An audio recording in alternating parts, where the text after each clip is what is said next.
Hello നമസ്കാരം. Bhim payments ആപ്പിന്റെ പുതിയ ബ്രാൻഡ് അംബാസഡറായി നിയമിതനായത് MS ധോണി.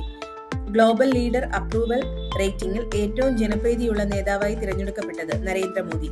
സ്ത്രീകൾക്ക് ഡിജിറ്റൽ സുരക്ഷയെക്കുറിച്ച് അവബോധം നൽകുന്നതിനായി ദേശീയ വനിതാ കമ്മീഷനും ട്രൂ കോളറും ചേർന്ന് പുറത്തിറക്കിയ interactive digital tool kit true cyber സഖി.